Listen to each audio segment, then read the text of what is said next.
everyone and welcome to Super Mario Bros. 2 on the Super Nintendo Entertainment System. I'm One Wild Sheep yet again, and this is a fantastic game based around Mario having a dream, essentially. This is considered usually to be the black sheep of the Mario franchise out of the mainline games, and I tend to agree with it, because this game was originally a game called Doki Doki Panic, and instead of getting the real Super Mario Bros. 2 over here in Europe and the Western world, we got this game instead, which is a lot different than what you'd expect. One of the big things about this game is, though, you can select multiple characters, and you pick up objects and throw them at enemies to defeat them. You can't kill enemies by jumping on them, you need to jump on them, pick them up, and throw them into other enemies. Which is an interesting way things are done, let's just say that. But yeah, like I said, you can control up to 4 playable characters. You can choose Mario, Luigi, Toad, and Princess Toadstool, who recently got renamed to Peach. And they all have their own unique stats and abilities that they can use. Like, Mario is like the all-round character. He can jump normal, he can run at a decent speed. He's the cool, everyday guy we all know, even though Mario's a bit of a psychopath if you really think about what he does, but that's beside the point. Then you have Luigi, which is considered by everyone to be the god-awful, extremely difficult mode of the game. And unfortunately for me, this is a Luigi run-through. I'm playing through this entire game as a Luigi alone. So, number one, But basically, Luigi can jump extremely high. He has very little traction when he runs, so you can quite easily slip off the ground. He is the hardest character to control. But his high jump can break certain areas of the game, which I do make use to my advantage. Then you have Toad, who is the fastest of the quadrio. Is it called quadrio? I think it is. Or is it quintuplet? Either way, he's the fastest of the 4 characters you can play as, and the strongest. But the problem with him is he has a very awful jump, so Toad's basically very good for types of situations like boss fights, where you have to pick up objects from the ground really quickly and use that to your advantage. Anyway, if you pick up these bombs by here and actually throw them and blow up this wall, you can skip basically the rest of the level and go straight to the boss. Me? I failed to do that, so let's just continue moving. In terms of control, the B button and A button jump, and the X or Y button use the ability to pick up and run. So yeah. But unlike Mario Bros. 1, power-ups are not aplenty in this one. You literally need to make use of pretty much everything in the environment to take out enemies and just move along your way, or just flat out avoid the enemies, because they can be a menace to you. They can be an absolute menace, I tell you that much. But of course, this is the first world of the game, as you'd expect. Very easy world to get through. It's just this generic everyday, hey, this is how you play the game level. And yeah, that's all there is to it. Now, a lot of these enemies that you're going to see in this game are going to be exclusive to this game, or shown later on in spin-off series. Like this enemy by here, Birdo, who is a transgender confused thing, and honestly, I don't know if it's a boy or a girl, because not even it knows. It's quite worrying, really, to think about. But anyway, Birdo's he or she is a returning boss in this game, and basically what you need to do is pick up the eggs it shoots at you and throw it back at it. 3 hits and it dies. It's an easy enemy to take care of. There's a couple of variations of Birdo throughout the game, and for the most part, just get used to hearing this boss music and seeing this guy a lot. But yeah, Luigi is awful for fighting against Birdo simply because of his jump. His jump tends to have a little flutter effect, and there you go. But anyway, whenever you go into a certain part of the world, you might have noticed us picking up coins. Those coins are used to fuel this slot machine minigame. Now, what this slot machine minigame does is it gives you extra lives if you can get a good enough reel. I'm only going to show this once, I think, in this part. So, in this LP. So I'm not going to show this much at all. So don't get used to seeing this, because it can be quite annoying watching a playthrough and all you can see is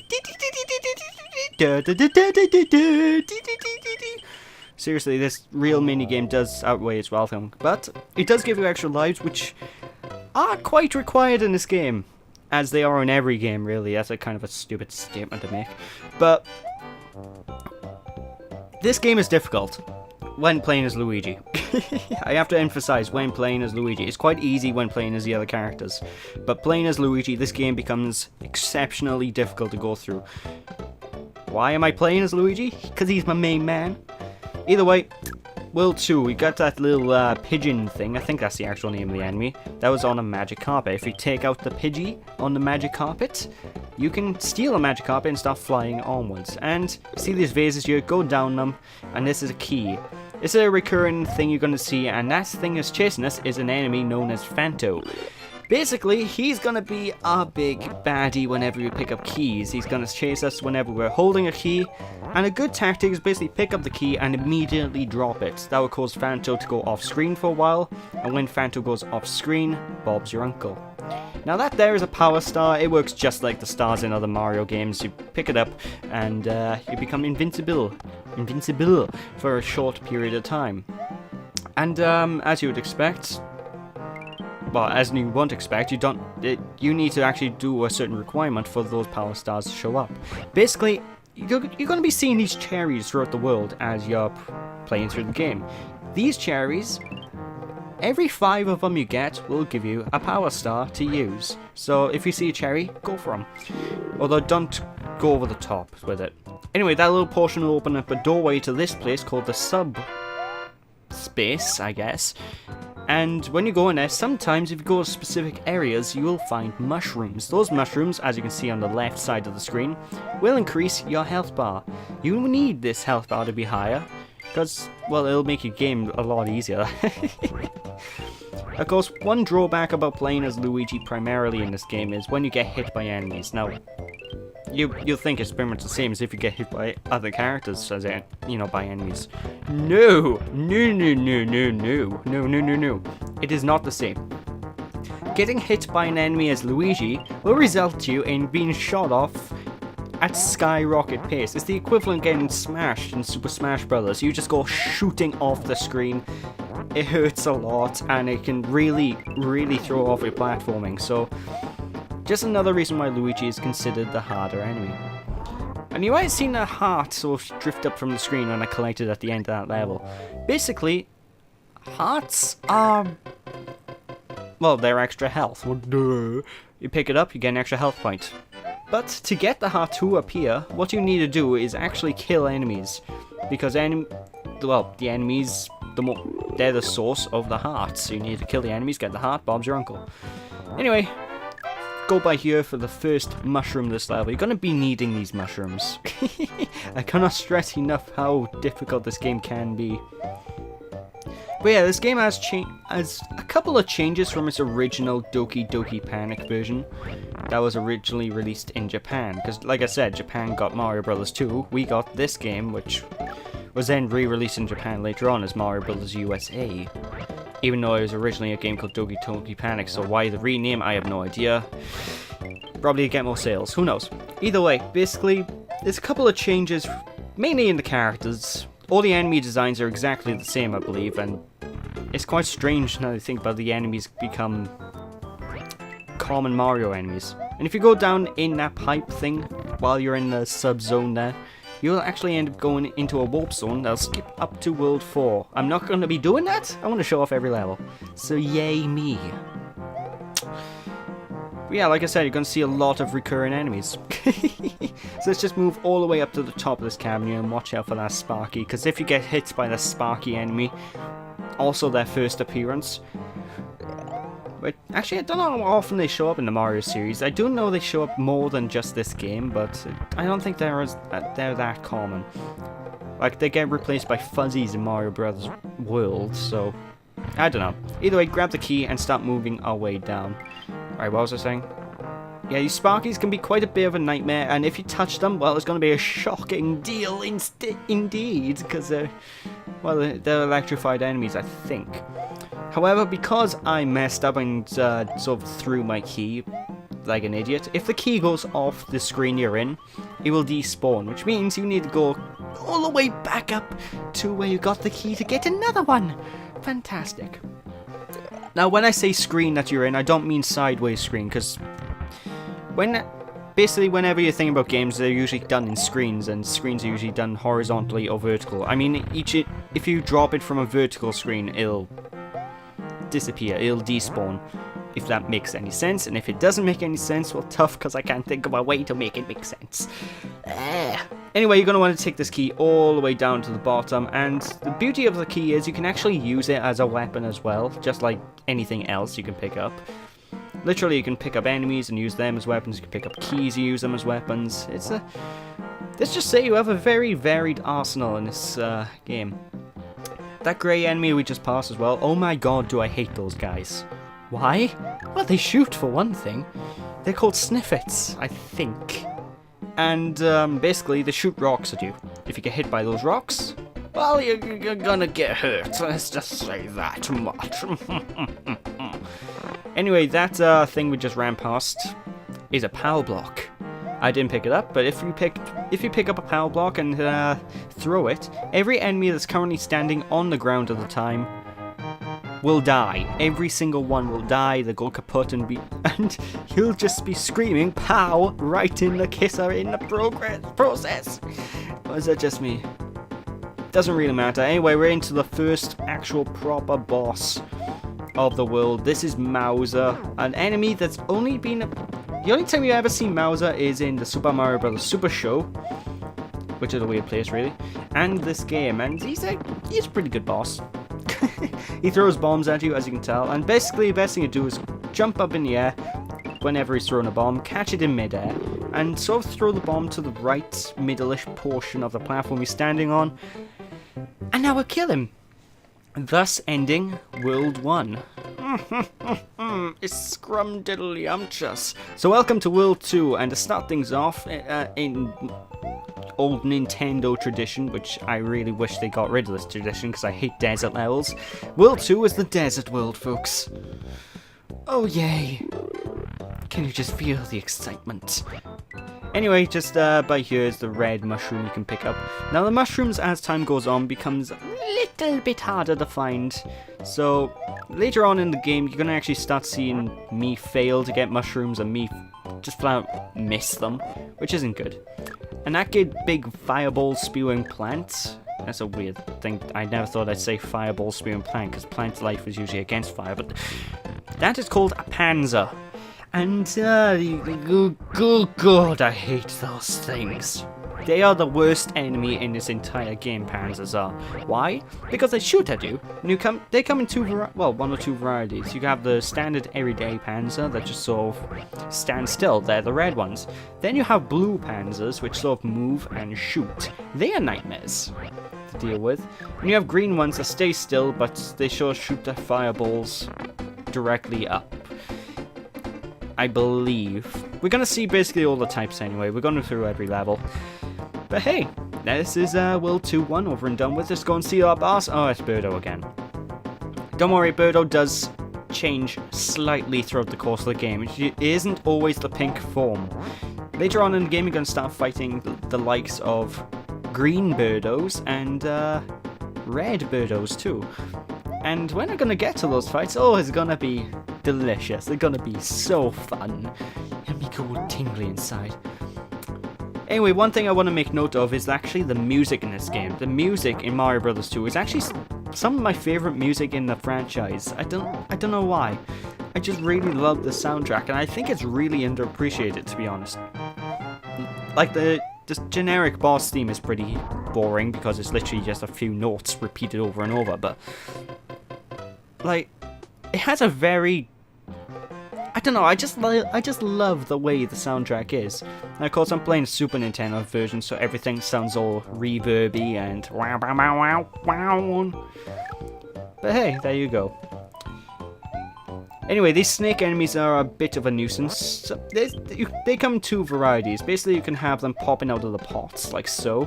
And when they're popping out of the pots, they will occasionally jump up and shoot. Well, that was pretty cool. They'll occasionally jump up and shoot a black pellet at you. The black pellet they shoot, well, is it a big a deal? Not particularly. It just just dodge it and hopefully you don't get hit. It can be a bit of a nuisance to deal with just because it's very, shall we say, painful. Anyway, go there for an extra 1-up, which is something like you need to do. And what I just used there is an ability that isn't really explained. Well, of course it isn't explained. You need to go to the instruction manual for most of the abilities in this game. Basically, what it is I don't know how that guy died. That was nowhere near the explosion. Crouching will, for a few seconds, cause you to glow. It's all shiny and sparkly and it's beautiful. Basically, doing so will allow you to perform a super jump, which will, as you would expect, it will jump you very high. Oh, delicious. Anyway, you guys don't need to worry about me dying throughout this playthrough because you're not going to see any deaths. Now, don't worry. It doesn't, well, I'm saying don't worry. It doesn't mean I didn't die during this playthrough. I actually died more times than I want to announce to the world. But I did die quite a fair bit, and every single death is cut out, so you guys get the most complete and professional run through of this game I can possibly do. So that's a good thing. Anyway, you might notice these guys are simply walking about, the Shy Guys. They're essentially the Goombas of Super Mario Bros. 2, and what they do is they walk left and right. Unlike Goombas, though, they can pose a threat because, well, for one thing, you can't jump on the bloody things because it doesn't hurt them. But they do come in two varieties. You have the blue Shy Guys, I almost want to say Goombas, which basically move left and right. Wow! Genius! And then you have the red ones, which also move left and right, but the difference is the red Shy Guys will actually fall down, which is what you need to do sort of by here in the sand pit. You need to dig up all the sand and sort of dodge the Shy Guys. It's actually a very annoying section. There's a couple of sections like this in the game, and I'm not gonna lie, they do my head in. I absolutely am not a big fan of those sand sections. Anyway, we're introduced to the brand new type of Birdo, the red Birdo. Now, what's this Birdo do? I didn't give you really a chance to see what this Birdo does, but basically it shoots the egg like the normal Birdo does, but occasionally it'll shoot out a fireball, which sort of tries and trick you out, and if you get hit by this fireball, well, it's gonna be it's gonna burn! Because obviously if you hit it, it's fire. Fire's gonna chill, you know, it's gonna be cool. Ugh. But yeah, basically you get hit by the fireball and it hurts, and that's all there is to it. You know, as you do. Anyway, if you go in that doorway I just skipped entirely, I believe you can get an extra mushroom, but honestly, I have no idea. And hey, Pokies! The first arrival of the Pokies in the Mario series. Those guys return later on in the series under the name Pokey still, because they don't change the name. What a stupid commentary. Yay! But basically, they change color later on in the series to become yellow. Basically, they're the giant yellow things. Or in this game, the giant green things. You know what. Anyway, perfect timing for me to get a 1-up star. Invincibility star, because now I can just demolish all these some of the Shy Guys. And whenever you get to a point like this where the Shy Guy decides to be, oh, I'm gonna be an absolute nuisance. Saucy. You need to sort of try and maneuver left and right while digging, in order to make sure that the Shy Guy doesn't, well, attack you. So yeah, just be careful. These sections are they're a lot more difficult when you first try them. Well, actually, that goes for anything really. The first time you try something is always the hardest, but basically these sections seem less difficult the more you get used to them. That's basically what I'm saying. You just need to get used to traversing left and right. And bloody Fanto, leave me alone! Now the Fanto thing, I'm not entirely sure if it can hurt you if you're not holding the key. I know it stops chasing you, but I'm not sure if it still has a hitbox, so even if you're not holding the key and you see Fanto fly in towards you, try and dodge it just in case. It's better to be safe than to be sorry. That's my motto in life. And the panzers. I see the panzer and my heart just drops. I just feel the sinking feeling whenever I see those things. Oh well, time to pick up the crystal orb. Don't know what the crystal orbs actually do, mind you. And head in to the boss of World 2. Now this game is actually a little bit... Well, actually it's not shorter. It's longer than Mario Brothers 1. But there's less worlds than Mario Brothers 1, so... Basically what we're going to do is take on 2 worlds per part, which basically means, well, 3 parts is going to be the length of this playthrough, folks. It's not going to be a very long one. Anyway, what I suggest doing by here is, for this boss, which is named Triclide, is simply making a wall, dodging his fireballs, and throw these mushroom blocks at him from that wall. 3 hits and he goes down. Very pathetic boss fight. And as the end of this part, folks, hope you all enjoyed. Don't be sheepish, people. When we return next time, we will take on World 3 and 4. Thank you for watching. See you after. Bye!